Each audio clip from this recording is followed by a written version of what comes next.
Boa noite. Sejam todos muito bem-vindos a mais um programa Na Verdade.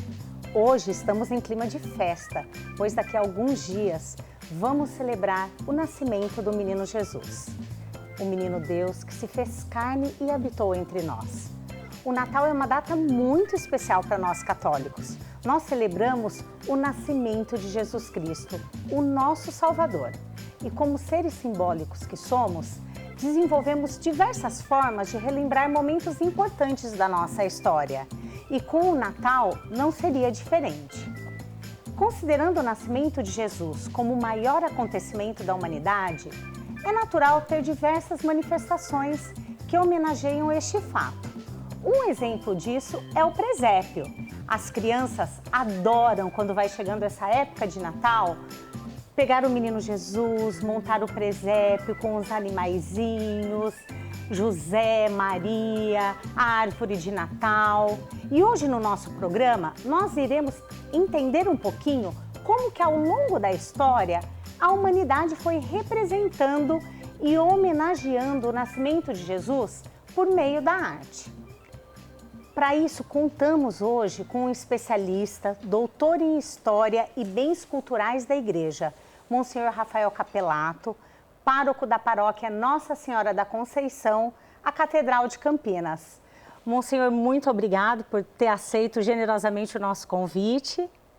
Eu que agradeço, Vivi, a oportunidade de estar aqui com vocês e refletir sobre um tema tão bonito, né, que é o presépio. Nesse programa tão especial, né, Isa? É isso mesmo, e o Natal é tão especial na nossa vida, né? Toda vez que vai chegando o Natal, meu coração se alegra tanto. E sabe uma coisa que eu descobri? Eu vou contar rapidinho. Que eu fui batizada no Natal, faz tempo já. Verdade. É, por isso, daí eu falo, então acho que é isso, porque eu já acho Jesus vir ao mundo, assim, uma coisa demais. Daí eu falo, meu coração é muito feliz. Às vezes eu tinha medo de gostar mais do Natal do que da Páscoa, sabe? Daí eu falei, gente, daí minha mãe falou, porque você foi batizada no Natal. Olha que alegria, né? É uma alegria. E estou muito feliz de estar no programa e de conversar com o senhor Rafael, aprender tanto, que eu tenho certeza que a gente vai aprender. A alegria é minha, com certeza, de poder estar no convívio de vocês duas, neste momento tão formativo também para as pessoas que nos acompanham. É isso aí. Já para começar, eu queria saber, Monsenhor, em que contexto que aconteceu o nascimento de Jesus na história? Eu penso que a primeira coisa que nós precisamos destacar é aquilo que a própria Sagrada Escritura nos apresenta, não é? Ali estão os elementos históricos que nos acenam o ambiente, o contexto do nascimento de Jesus. A Bíblia, os Evangelhos especificamente, não são livros de história, mas são livros que se embasam na história. Então ali nós temos claramente descrito que no contexto em que a Palestina, a terra onde Jesus nasceu, especificamente Belém, não é, de Judá, todo aquele território estava sob domínio romano. E nós estamos num contexto, portanto, de expectativa por parte do povo judeu de um tempo novo, em que a dominação dos romanos, o subjugo, pudesse ser superado. O povo judeu tinha esperança de um Messias.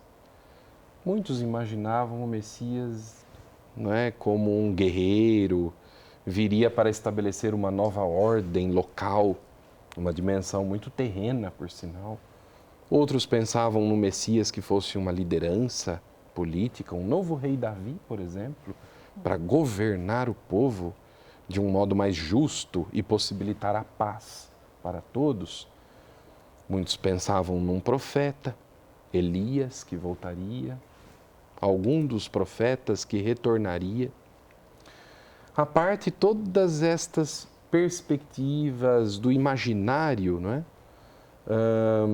Jesus nasce num contexto de extrema simplicidade, entra na história de um modo discreto. Está escondido. Escondido, num presépio, não é? E como criança, na fragilidade de uma criança. Então, o contexto histórico, digamos, é um contexto bastante, poderíamos dizer, conturbado, mas ao mesmo tempo de expectativa. As épocas, os tempos mais difíceis da história são também os que suscitam as maiores esperanças. E era exatamente o momento que o povo vivia naquela época, né? O povo Com judeu. certeza. E em que momento, Monsenhor, que começam com essas representações artísticas do presépio? Veja, pelas informações que nós temos, pelas fontes de que dispomos, pelos resquícios artísticos que chegaram até nós, podemos falar aí da passagem do século II para o século III. Isso não significa que antes não pudessem ter existido formas de representação artística da natividade de Jesus, mas elas não chegaram até nós. Nossa, mas eu achei até cedo. Eu também achei cedo, eu achei que fosse bem mais adiante. Fiquei surpresa agora.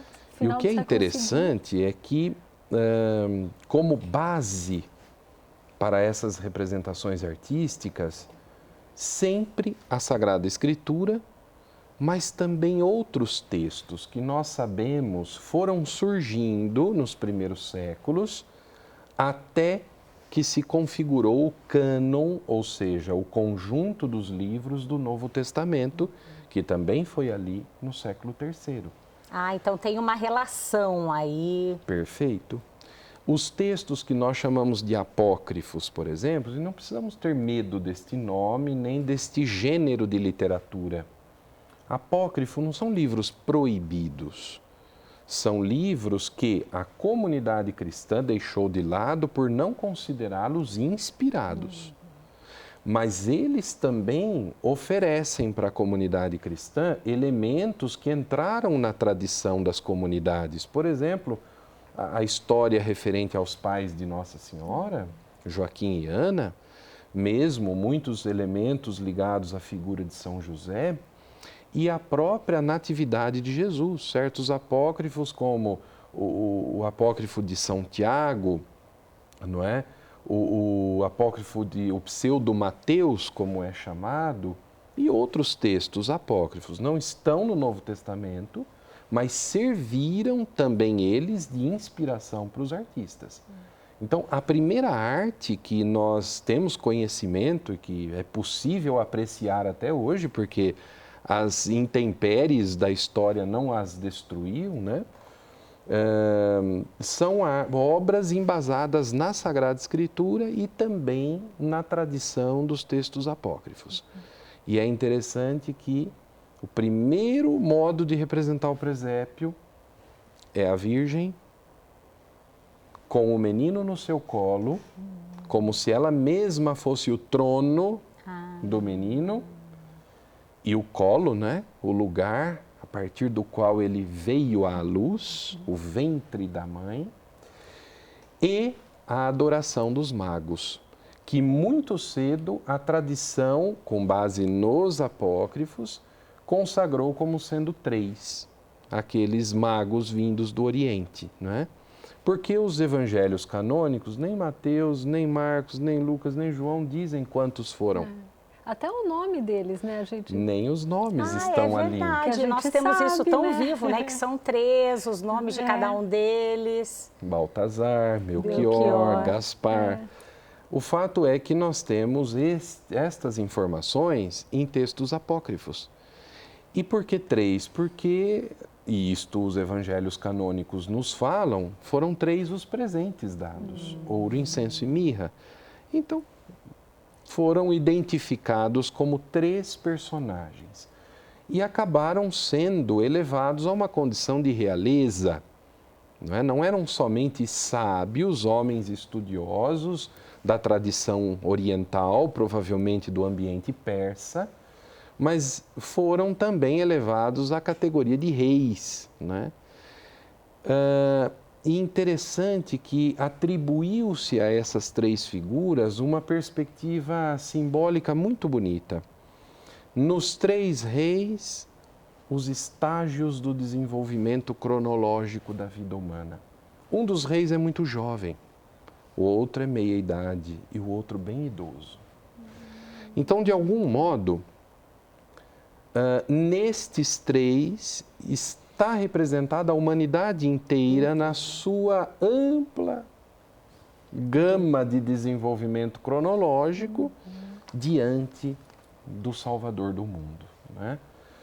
A humanidade inteira é chamada a adorá-lo, né? Desde os mais novos até os mais idosos, né?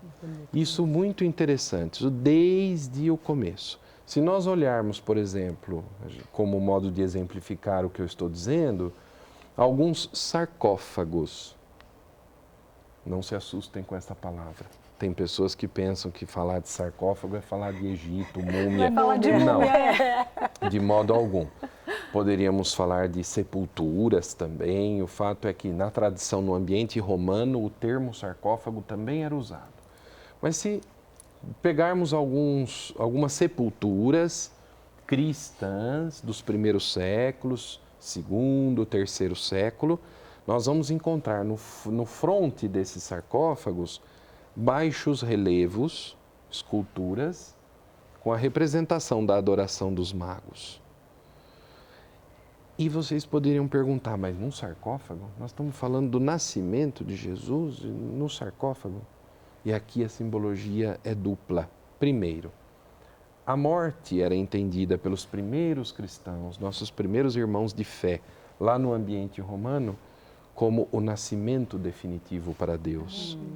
E a chegada daqueles três magos até a manjedoura como a chegada à meta, aonde a estrela repousou, no lugar onde o menino e a mãe estavam, eles atingiram a meta do peregrinar, não é? Que eles empreenderam. Então, a morte como chegada ao encontro definitivo daquele que é buscado ansiosamente. Muito bonito. É a visão cristã mesmo da morte, né? Que a visão cristã, na verdade, de toda a vida, né? De tudo aquilo que tem que fazer sentido na vida do cristão. Né? A esperança ali no nascimento daquele menino pelo ventre de Maria, que fez essa ligação de novo, nossa, com Deus. E a meta, eu nunca tinha pensado por esse lado. É muito bonito. E tem ainda um outro elemento importante. Desde os primórdios da tradição cristã, celebra-se como centro de tudo a Páscoa. Não é, Isa? Você falou no começo. A Páscoa é o centro. O Natal vem depois. Só tem sentido celebrar o nascimento do menino Jesus, porque nós sabemos que é Ele que por nós entregou a sua vida, paixão, morte e ressurreição. Pois bem, nos primórdios do cristianismo, o que hoje para nós são duas celebrações distintas, ou seja, a Natividade e a Epifania, 6 de janeiro, naquele contexto era uma celebração só. Tanto é verdade que os nossos irmãos cristãos do Oriente, ainda hoje, para eles o Natal é 6 de janeiro. Ah, é? Sim, exato. Não sabia. Olha quanta coisa nós estamos aprendendo. Tá e vendo? por que surgiu na história o 25 de dezembro? É outra pergunta importante, que você de casa também deve ter curiosidade, né? O 25 de dezembro já era uma data tradicional para o paganismo romano. E celebrava-se naquela data o nascimento do Deus Sol Invencível. 25 de dezembro, pelo calendário romano, era o solstício de inverno, ou seja, o dia em que o Sol chegava ao máximo, vamos dizer assim, da sua fraqueza. Longo e tenebroso inverno, que fazia as noites serem maiores e o dia menor. O sol, ele existe, a gente fala assim, é sol como lâmpada de geladeira, né? Ele existe, está no céu, mas não aquece, e os dias são muito curtos. Com o solstício de inverno, a partir daquela data, o sol começa a recuperar a sua força. Progressivamente, dali para frente, os dias começarão a aumentar e as noites a diminuir e a temperatura a subir. Então, nesta data celebrava-se no paganismo, hein? O Deus Sol que não foi vencido pelo terrível inverno. E desse modo, o cristão, ou os cristãos, que começam a se organizar no ambiente do antigo Império Romano, têm por necessidade dar um novo significado a toda essa miscelânea de tradições pagãs, para anunciar a verdade que é Cristo. Vejam que o processo não é a paganização do cristianismo. Não, é o contrário, é a cristianização do paganismo. Porque vão dizer os cristãos, se existe um Deus que é luz, que ilumina todos os povos, é Jesus Cristo e não um astro por si só. Porque é próprio do paganismo endeusar os astros, os períodos da natureza, os ciclos da natureza, enfim. E interessante, na liturgia nós começamos a noite de Natal com a leitura de Isaías, né? O povo que andava nas trevas viu uma grande luz. Então, este sol invencível é Jesus Cristo que disse, eu sou a luz do mundo. Por isso é que desmembrou-se da Epifania o dia 25 de dezembro como data para a natividade. Ele nasce no 25 de dezembro, por convenção. Não é aqui uma questão de precisão histórica. E há algum indicativo de que data, de fato, seria a data histórica mais aproximada, o mês, alguma coisa nesse sentido, Monsenhor? Nós nos baseamos sempre na tradição. A tradição, ela não é fantasia. Se uma tradição foi consolidada, assimilada, transmitida, é porque algum embasamento ela tem, para além de uma mera simbologia, não é? E por resistir a tantos séculos. E por resistir a tanto tempo, exatamente. Então, por quanto nos faltem elementos assim para comprovar com precisão milimétrica o dia, a hora em que Jesus nasceu, até porque essa é uma informação não a mais importante, não é? Mas é fato que, se existe a tradição, algum fundamento existe. E vejam que interessante, 25 de março, nós celebramos justamente o quê? A Anunciação. A Anunciação. Fazendo as contas, de março a dezembro, 9 meses. 9 meses. Então, vejam, são duas tradições e também o 25 de março já era assimilado pela comunidade cristã. A partir do 25 de março, a Anunciação, com esta substituição do paganismo, Deus Sol, pela Natividade de Cristo, compõe-se então um calendário em função do Natal. E eu acho bacana a gente até retomar um pouquinho, porque nós sempre falamos muito nos programas qual que é o intuito do nosso programa aqui, do programa Na Verdade. E eu gostaria que você de casa prestasse bem atenção no que o Monsenhor falou, da tradição. A nossa fé, ela não tem por base só a Escritura, não é? É a Escritura, a tradição e o magistério. E vejam só a importância da tradição aí. São desde os primeiros cristãos, não é, Monsenhor? Perfeitamente. Muitas vezes, em função da nossa cultura atual, onde colocamos tudo por escrito, onde temos tudo ao alcance dos olhos para ser lido, a gente coloca em descrédito o que se chama de tradição oral, a transmissão oral. Que é anterior, inclusive, à Sagrada Escritura. Os textos da Sagrada Escritura e mesmo tantos outros costumes que foram assimilados pela comunidade. A gente diz assim, né? O povo diz muito isso. Quem conta um conto aumenta um ponto. Então, essa transmissão oral, ela é meio falha, dizem. Mas atenção, não podemos pensar este contexto dos primeiros séculos com a cabeça que nós temos hoje. Hoje eu digo com todo respeito, não quero ofender ninguém, mas a nossa memória histórica ela é curtíssima. Minúscula, a gente não sabe nada do nosso vô. Exato. É. Exato. Muito bem observado, Isa, porque até quando nós conseguimos chegar, né, na linha de descendência da nossa própria família? Com o povo semita não era assim, não. Com todos os povos da antiguidade não era assim. E se nós falamos justamente do povo semita, para eles a linhagem, a descendência é fundamental. É fundamental. E a memorização dos acontecimentos históricos não se dava por escrito.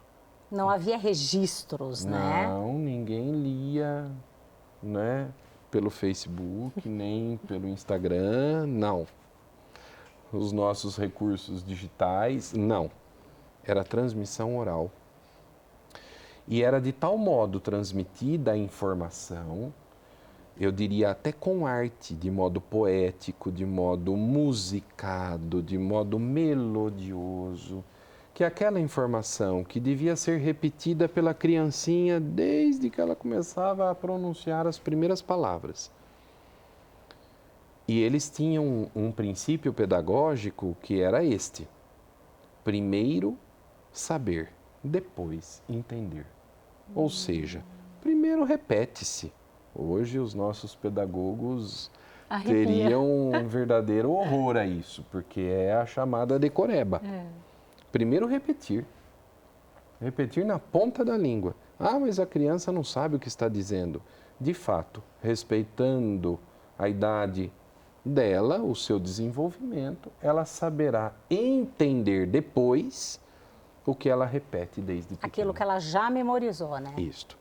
Vejam que é uma questão pedagógica que difere completamente do que nós entendemos hoje como assimilação de conhecimento. E é uma pena que nós perdemos muito com isso. Talvez esse seja um ponto importante também para a gente refletir um pouquinho em casa, essa noção do pertencimento que nós temos que ter. Nós temos que ter, porque isso é um sentimento de pertencer, né? Eu pertenço à linhagem de Cristo. Te instala na realidade, né? Isso, eu quero saber mais, né? Eu quero saber mais dos primeiros cristãos, de como aconteceu tudo aquilo até chegar à compilação da Sagrada Escritura, porque eu pertenço a essa família. Exatamente. Né? Isso é um resgate bacana para ser feito, não é? E como nós estamos falando do presépio, então é preciso ficar muito claro isso. As tradições que depois acabam se expressando na arte vêm do texto escrito, mas também de toda a tradição transmitida oralmente, não é? E isto é um fundamento sólido. Não é balela, não é fábula, não é? E a arte acaba expressando isso. E nós vamos agora para o intervalo, porque no segundo bloco, o Monsenhor vai nos ajudar a entender um pouquinho essa evolução da iconografia do presépio, da natividade, nas várias fases aí do desenvolvimento da própria humanidade no retratar o nascimento de nosso Senhor Jesus Cristo. Nós já voltamos.